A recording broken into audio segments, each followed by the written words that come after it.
gone live. I'm literally just playing around with this. So if it is live, hey, how you doing? Just let me know by saying hello. Like I said, I'm just playing around and looking to test something. But since I'm here, okay, this is weird. But I'm just gonna get going. My name is DJ. Some of you know me, some of you may not know me. Today I want to talk about something that actually, something came to mind for me this week as I had a conversation with someone who was working in a new role, and she was just very doubtful about her ability, and whether she really should be in that job. And it was really beginning to impact on her confidence. And you know what it did for me is it brought to mind something that happened for me quite a while back. I used to work in operations in London Underground. I've been with them for a few years. I've really done quite well. Was leading a team, and I made a transition in 2006. Gosh, that is 20 years ago. Gosh, am I getting old?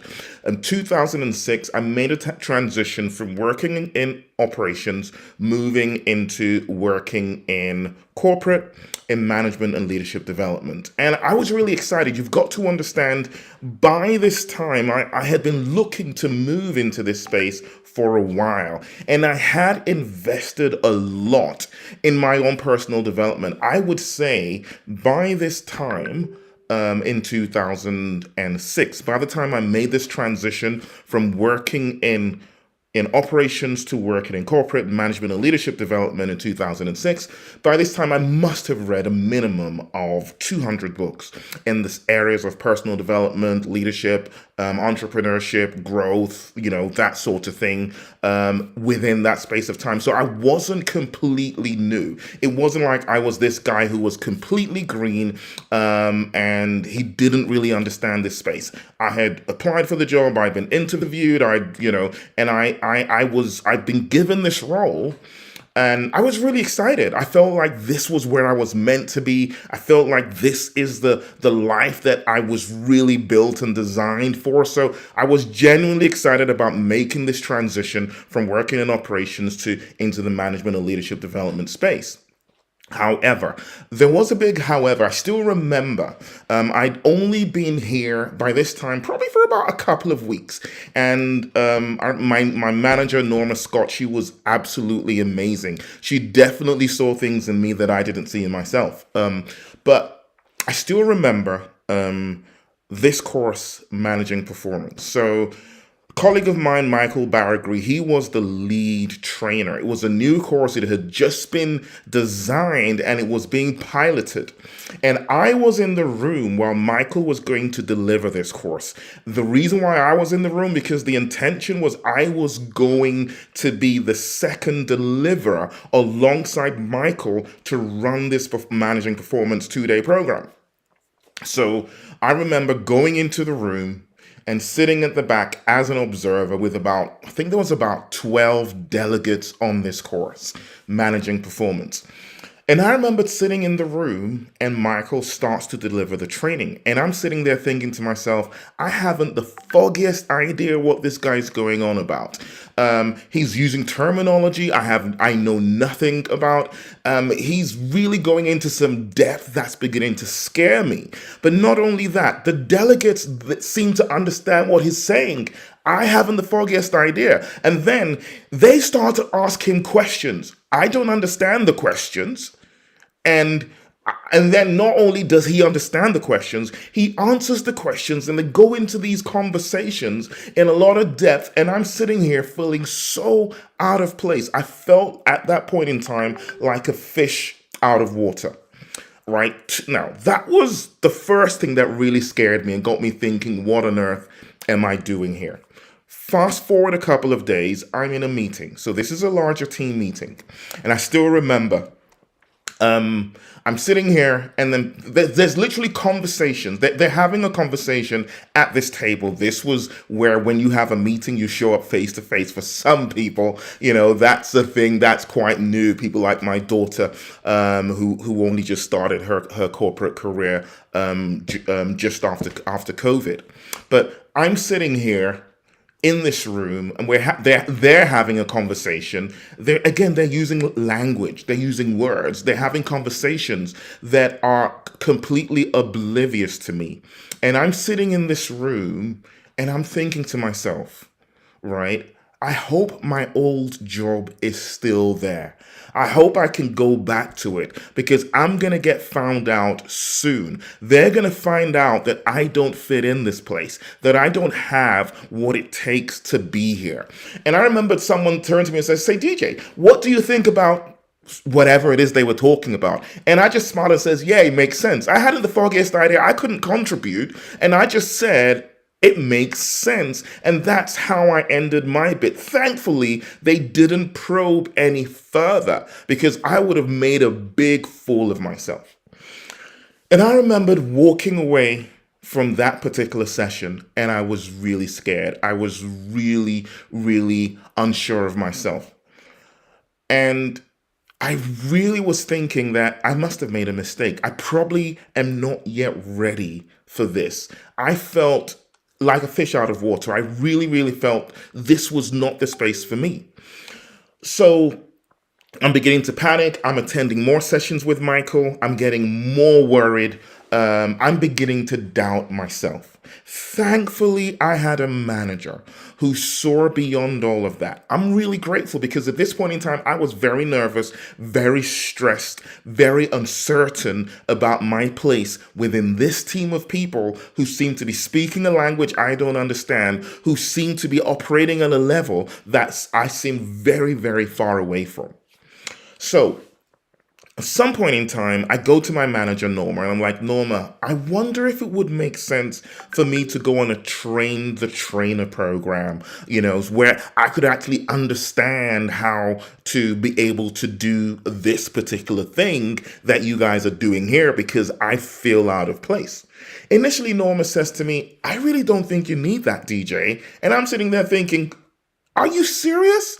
I definitely need it because I really don't feel like I'm able to do what I see these people in this place doing. And I genuinely didn't think I was capable. I genuinely didn't think I was ready or I had what it takes. And then after a while, I think a couple hours later, Norma says to me, "DJ, go look for any train the trainer course. Go ahead and let me know and we can book you on it." So I went online. I found one that was being put together by Reed. I think it was a 3 or 4 day program. And I said, "This one looks good." She looked at it. She says, "Yeah, go for it, DJ." And she booked me on the course. Okay. So I go along to this course a couple weeks later and it's over 4 days. Now, it was a really interesting course. But the one thing that I took away from this 4 day program? I mean, because I was very uncertain. I was really, and maybe some of you can relate. Maybe you can relate to being in a place where you begin to doubt yourself, where once upon a time you were quite confident, but now you're in this space where you're not really sure if you have what it takes, if you're capable. And this was where I was at this point in time. And I go on this training. It's a 4 day train the trainer program. There was about 8 of us who were on the program from different organizations, public sector, private sector, who did different roles that would require a level of delivering training. And we go through the course. Now, for me, it was a really great course. I learned a bit about design. I learned a little bit about delivery. But the biggest lesson that I took away from this program was actually the feedback from my co-delegates. I sat in the room while my co-delegates, one after another, started to say things. "Well, DJ, you're different. You're already a good trainer." And this and all of that feedback for me helped rebuild my belief. And when I went back to work, I was really pumped up and really excited. And my boss asked me, "DJ, what's the biggest thing you took away from this program?" And I said, "The biggest thing I took away from this program is I'm a really, really good trainer." She said, "Great. That was the lesson I needed you to learn." Now, I'm not going to say after that turned things around, but what it did for me is it helped to rebuild my belief. It really, really did, because my belief was almost shattered. It began to build my belief, but I then had the confidence that I could.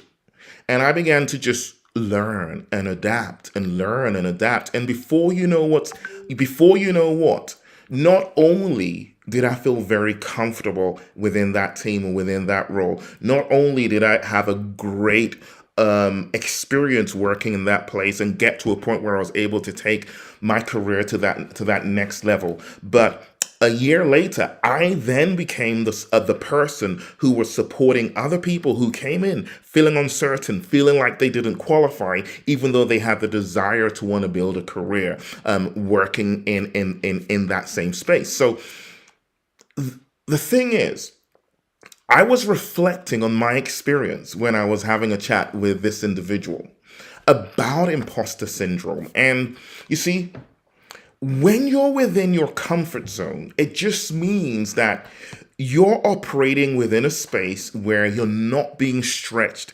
beyond your comfort and your capabilities. You're not being stretched. And so you can be productive within your comfort zone, but you're not growing. And that's okay, but the reality for someone who wants to do more, for someone who wants to be more, who wants to contribute more, you will step outside of your comfort zone. And when you step outside of your comfort zone, you will no longer be the most competent in the space that you are. You would also no longer be the most confident in the space that you are. And sometimes you may feel out of place. And that is normal. But the reason why you feel out of place is because you are uncomfortable. You are no longer in your comfort zone. You're in a space that is growing your capacity and your capability, but it's stressful. And it's in that stressful space that you could do one of a few things. You could either disqualify yourself by saying, I shouldn't be here. I shouldn't be in this space that makes me uncomfortable. And you will retreat back into your comfort zone, and that growth will not happen. And that does happen for some people. That does happen for some people. They would just, this is too much for me, and I need to look for a different kind of role. I need to work in a different kind of place. This place is not for me. What they really mean is, I don't feel comfortable here, and I want to move away from this discomfort to go to a place where I will be comfortable. So they go back to their old level. And I understand why people do that. I really thought of doing that. I would say that if my manager had given me an option to be able to go back to where I was and maybe stay there for a few years until I was sure I was ready, I might have taken it after those first few experiences. Thankfully, she didn't. Thankfully, she did not, right? But that is one option people take. My advice to you, when you're in a situation where you're outside of your comfort zone, because that means you're being stretched and you feel like you don't qualify to be there, you feel you don't have what it takes to be in the room, understand that right now, if you may not feel comfortable, but that doesn't mean you're not qualified, because we are all qualified to grow into a new space. Everyone is qualified to grow, at least go in and give it a go and grow into that space. So I may not be the most competent person right now in this role that I'm doing. And I might feel like, people see me as, because I have the job title, people see me as the person who should have that level of capability. But really, it's less the capability. It's more of the confidence. And so what can you do when you're in a situation like this? First of all, acknowledge it. Look for someone who you can speak to. Thankfully, I had my manager, Norma, and she was really, really great. She understood it. She understood where I was coming from. She was more experienced than I was, and she was able to support me through that, right? If you have a great manager, that's wonderful. If not, look for someone. It could be a colleague who's been doing it for a little longer. It could even be someone outside of work. It could be a mentor who might be someone who has built a career where you're looking to build a career, who you can go up to and say, I'm really struggling with this thing and I'm not really sure if I have what it takes. And you can cry to them and get that support. I do believe that that support really, really does make a big difference. And then the other thing is just commit to learning. Try and learn and fail and try and learn and fail. And eventually, right? Eventually, you'd realize that that thing that was stressing you a couple months ago, it's now within your comfort zone, which means, so 3 months ago, it was outside your comfort zone. But because you have now stretched and grown, and you've been stressed over 3 months, but now it's within your comfort zone. You're doing the same thing. It no longer stresses you. Any of you who drives a car can remember when you just passed your driving test. And you know what it was like initially driving. Yes, you had passed the test, which means the driving and you have been assessed and you have been given a license which says you are qualified to drive on the road. But because it was still new to you, it wasn't within your comfort zone. It was within your competence zone. The license proves that, but it wasn't within your comfort zone. So when you drive a fair distance, you feel stressed. By the time you get home, you just want to lie back and relax because all of that, signaling and maneuvering and all that effort you put into getting the work done was really very stressful. 3 months later, you're just driving without thinking. Many of us can remember that. Why? Because driving was now within your comfort zone, and now you just do it. You don't think about it. And that's the same thing for pretty much every time we find ourselves in a situation that's different, which requires a different level of competence, of capabilities, of skills, of knowledge to be able to get something done. You will feel out of place. It will be very stressful, but it is a phase. Find the right people to support you through that phase, to be your encouragers through that phase, people you can go to who could give a bit of guidance, give a bit of encouragement when you need it. And in addition to that, right, really just understand that if you didn't qualify to be there, you wouldn't be there. Now, some of us think, well, but I am here, but I don't think I'm qualified. Well, you are there. The fact that you are there means you're qualified to be there. And even if you feel like you're not comfortable doing it, that's okay, because just stay there.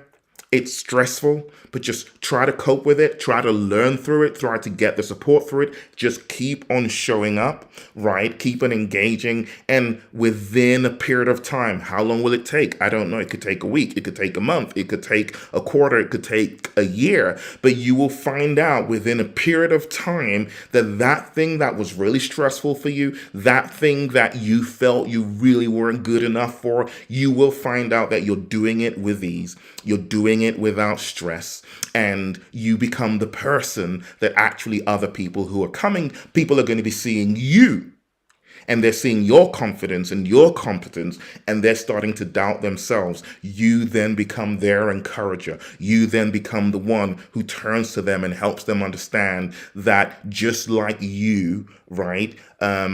Just like you, they also have what it takes, and it's a matter of time. You would then become the one who is encouraging the person who feels like an imposter and letting them know that they qualify to be at the table as much as you do. I hope this is helpful. This is me just sharing my story, right? I literally was just testing this thing out and I felt, what should I talk about? I'll talk about imposter syndrome, share my story, and I'm hoping that this will be beneficial to someone. I'm hoping that this will be a bit of encouragement for you. And if it's encouraging, if it's beneficial, leave a thought, leave a message. I'd appreciate that. This is DJ. Thanks and goodbye for now.